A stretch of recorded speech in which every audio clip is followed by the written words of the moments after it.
Hey guys, welcome back to reviewing arguably, but true, the best LEGO theme. Today we're going to be looking at the other table. Rather than reviewing one of the Knights vehicles, we're going to be reviewing one of the villains. And I thought, where else better to start than Jestros Evilmobile? Come here, you! But due to the combining nature, we're also going to be grabbing infernox. Yeah! So this is, I'm going to review the Evilmobile first, then we're going to do infernox, and then we're going to combine the two.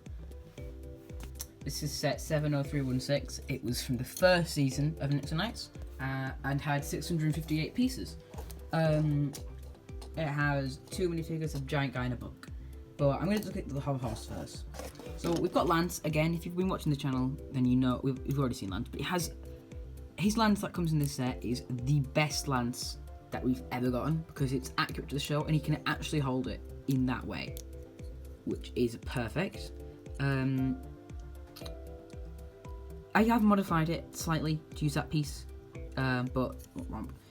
There's his face, you guys have already seen that, and I thought I might as well show you his. Go check out Lance's Mecha Horse review if you want to get a really detailed look at that guy. That's his alternate face. His next power, he clones himself for his next power. But what I really want to point out here is the hover house. Mine is lacking some stickers, but if anything, I think that sort of adds to it. It makes it look more shiny, like Lance's.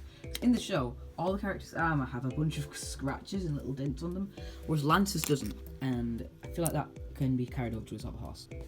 Rotating hover horse. Rotating hover horse.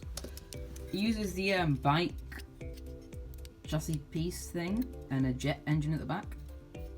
That's backwards, which I think was really clever. And then these handles here, what controls it.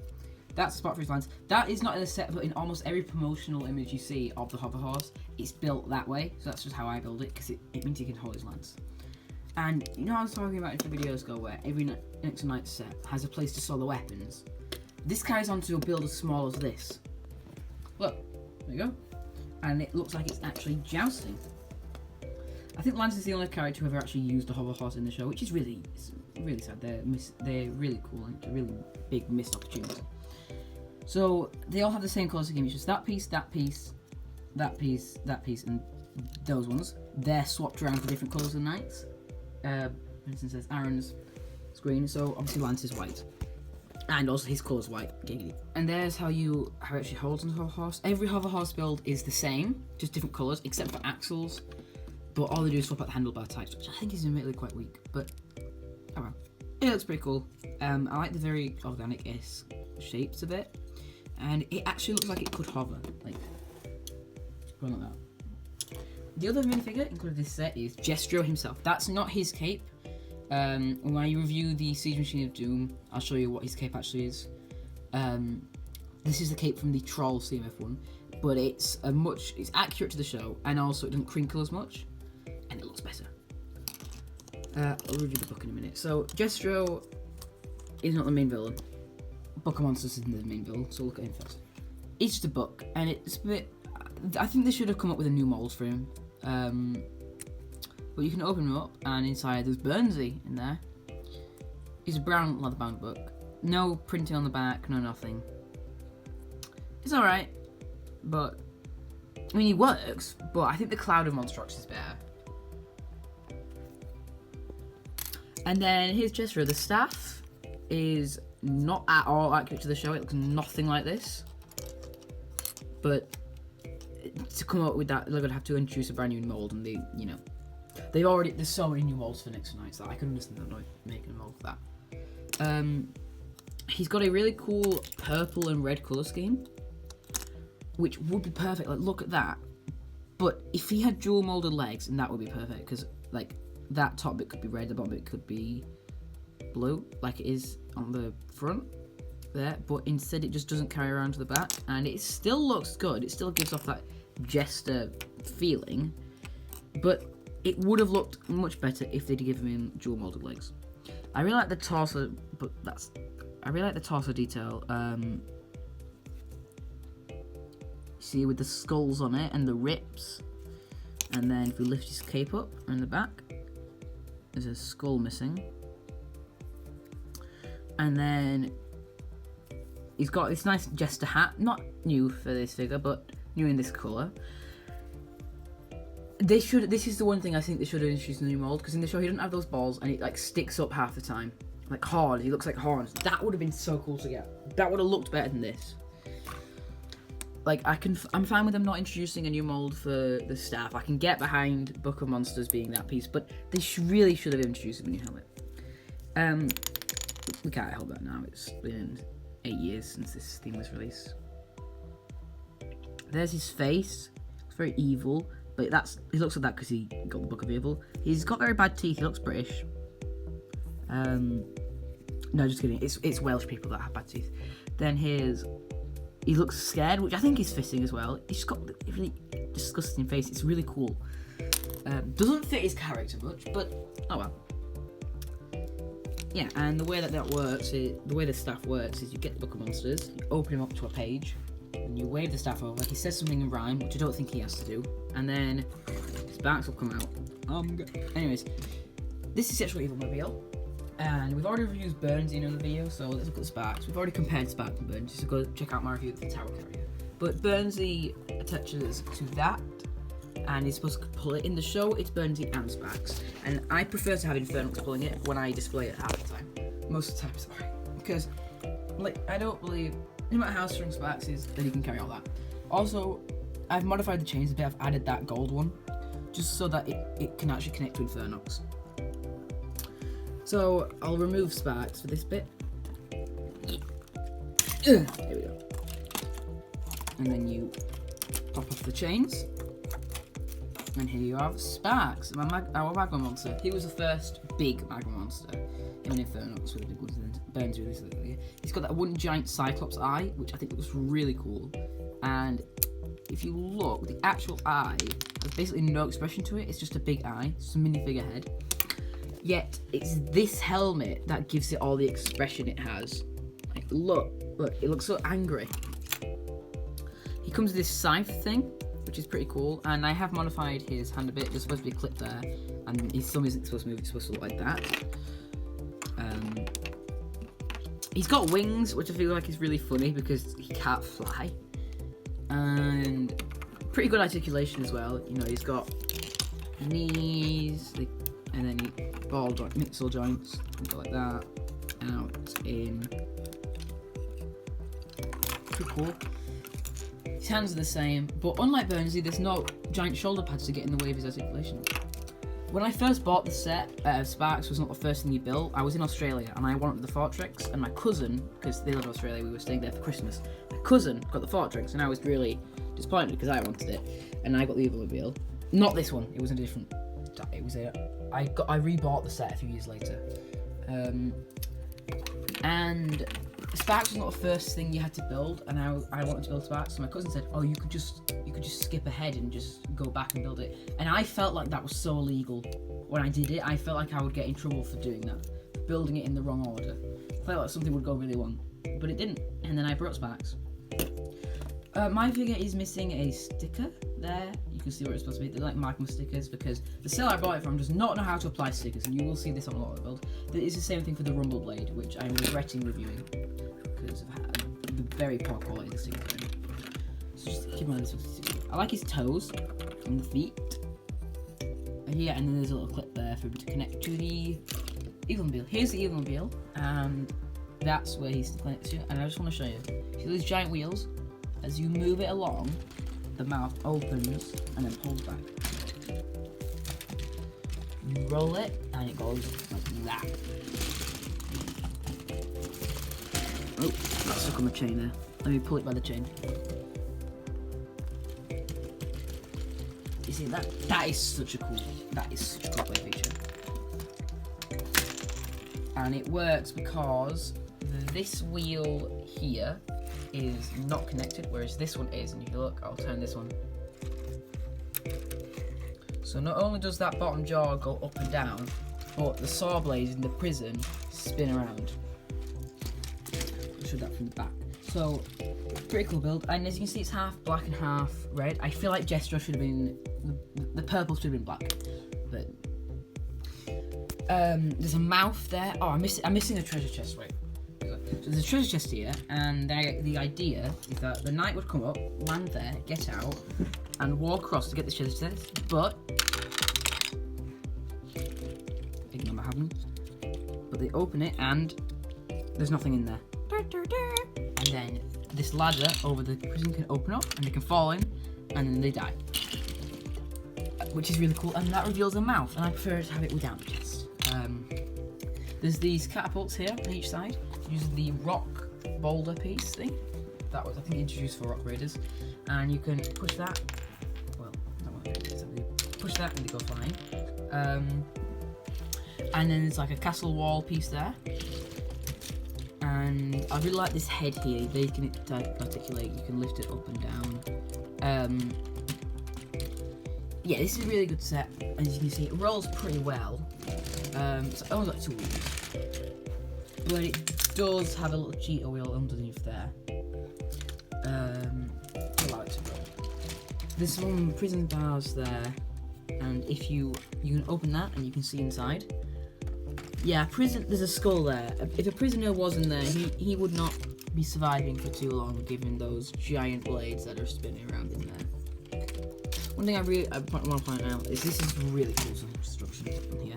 I really like the way these are built. You have this big wheel piece, and then you make a long chain of them, and then you attach them all together, and they clip on, and it just looks really good.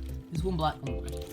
So Jestros actually sits up there, and I am missing there's supposed to be a red flag there with that piece in there. I don't know where it's gone. This is one of the older sets I bought. It's one of the first ones I bought when I started collecting it. But Jestros can sit there. You can have him stand there, or there's a chair there for him. You can have him. There we go. You can sit down there and control it. And there's also, even continuing to the villain, there's even a place to store his weapon, which goes like his staff, which goes there, and then there's just this little like flame thing, so which is pretty cool. The really cool thing about this is he can go around, and then when Lanterns comes over, it flies at him, that'll stab him in the eye. What you can do is you can deploy that, and you see the technique pin that go there, and then you can go down, and then you can put it into that other technic piece there, and then it slots in like that, and now he's protected. And if you look, he can see through there.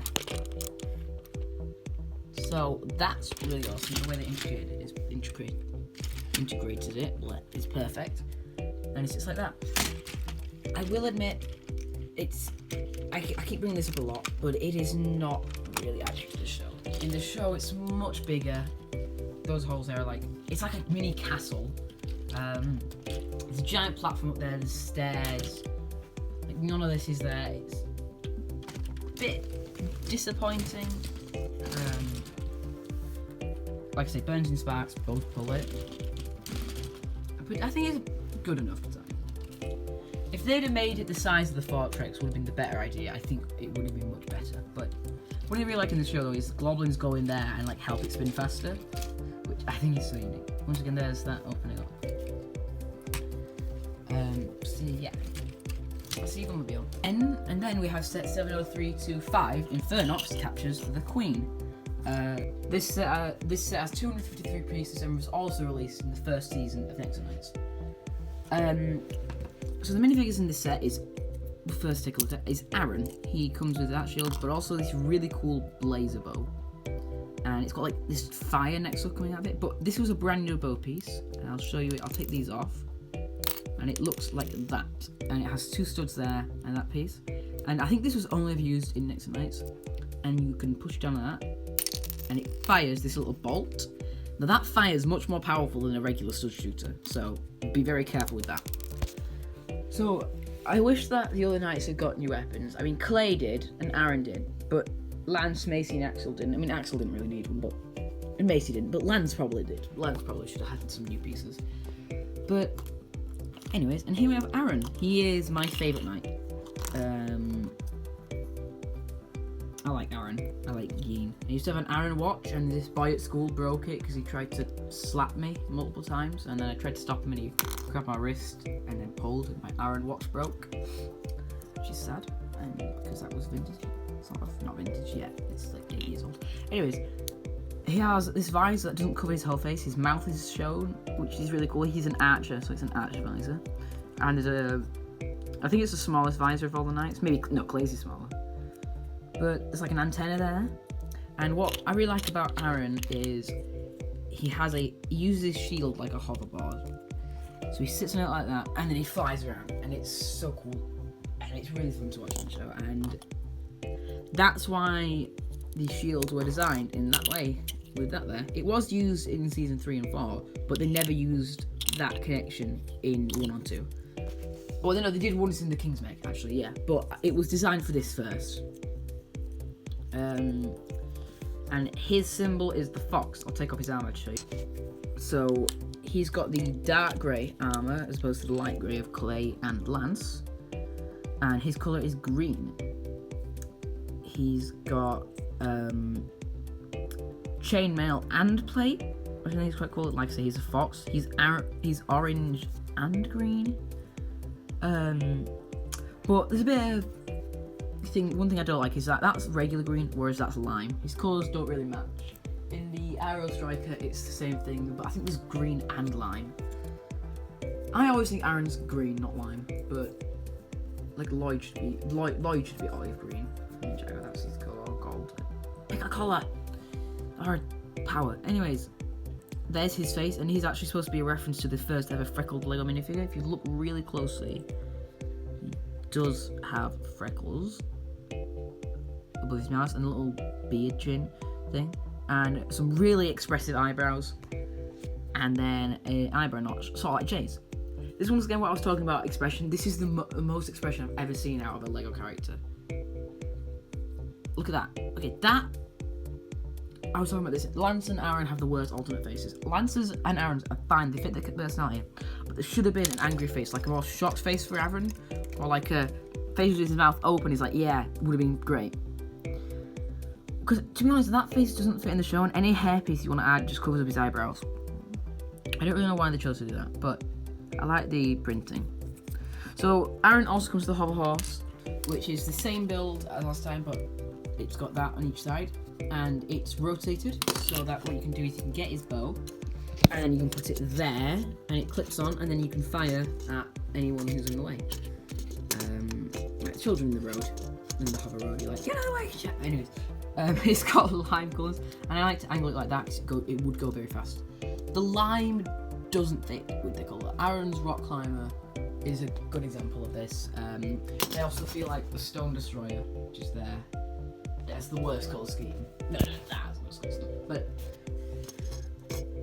yeah, it's the exact same build as Lance's, but these stickers are supposed to be on every set of every hover horse. Lance's, the one I have, just doesn't have it, but yeah. This is Queen Halbert, or Hammering Halbert, weird first name. She's a really cool minifigure, quite accurate show, just her side. And this was back when they didn't have that skirt piece, they just used a slope brick, and it makes her really tall, which I think is fine for her, but with every female figure having that, every female figure with a cape thing having that doesn't work. I like the cape. I dropped it in water once, and now it's, you know those really crinkly capes? I dropped it in water, now it's super soft, so I sort of recommend you actually do ruin your capes, because it stops them getting crinkled. So that's her main phase. She uses that hair, which I think is pretty cool, and she also has a really nice alternate face, which is screaming. That fits the character very well. You lift the cape up, as her back shows the printing, and once again it has those lines, those black marks I don't really like on a figure. And once again, there's her alternate face with the hair. And now we have Infernox. He's the biggest magma monster compared to like Sparks. Yeah. They have the same colour scheme, but Infernox has a really cool face where his whole torso is sort of like a big face. Yeah, his whole torso is sort of like a giant mouth, and he's got lots of teeth and an interesting way of mouth opening. But he's got 3 fingers, or 2 fingers and a thumb, and these pop off quite easily. His legs look a bit odd, but they're good. He uses the Nexo power shield there, and his big beam, technical beam at the back, is to secure it in place, but is also to allow his tail, and that is where it connects. So you would remove his tail to attach it to the evil mobile. He uses those giant mace pieces, which Mace's battle suit used in Season 3. And he uses ball joints, but they don't really have that much articulation that way. It's mainly up and down. He has this big hammer that can be removed. Oh, I just broke his hand.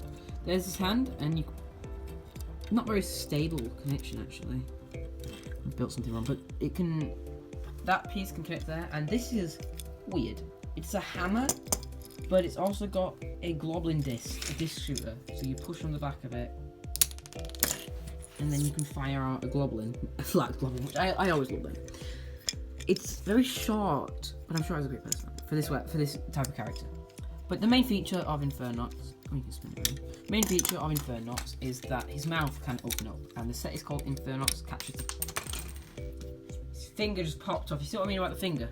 Well, what you can do is his mouth opens up where, he's got 2 horns there, but that you can open like that, and then he can also lift his whole mouth up, and his whole torso's open, and then you can get the queen, and you can see that's how it's connected, and she can slide in there, and then you can close up, and then it almost looks like she's piloting some sort of like giant mech, and then you can run off with her. It's really cool, but that comes as a cost of this being really unstable. This comes off all the time. Okay. Now it's not, but trust me, it does.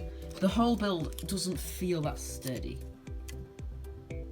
But also, it's very exposed from this. I really like the way that the head's built with the angular, the eyes there. Although it does look a bit weird, that bit being like that.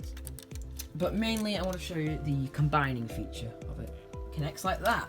You have that ratchet joint there that connects to his. You take off his tail, and then he connects like that. And that looks much more realistic and understandable for him to be carrying that. Let me just connect the chain. There we go. So with those, that's why I have those extra chains there. And then he can carry Believable. Like I said, this looks much more realistic than Sparks. Because once he captures his queen, they never used Infernox in the show. The closest thing we got is the monsters that came from the Book of Destruction. So it's a really big shame that he never appeared, because he would have been a really good episode. There's even a bit when they say capture the king and queen, and Infernox could have come out and got it, but. So these sets go really well together. The Infernox is better with this than on his own, because on his own I don't think he's that great. He's a 5 out of 10. Even Mobile is a 8 out of 10. 10 out of 10 set is definitely Axel's Tower Carries, 10 out of 10. Aaron's Arrow Striker, 10 out of 10. Volcano Lair, 10 out of 10. But we'll get to them when we actually review them, because we will review every next night set. That one, and yes, all of these. And also I'm going to buy Season 5, but that will be a long while. So yeah. If anyone is watching, comment down what set you want to see next, or if you want to see me do Dreams. I could do Knight's Kingdom. I could do more Nexo Nights. I could do Minecraft sets. I could do those things. And I guess I could do some Ninjago. I do have the Turbo Shredder. I could do a review of the Turbo Shredder or the Skull Motorbike. I'm also getting the Fire Temple for my birthday, so I'll do a speed build of that when I get it.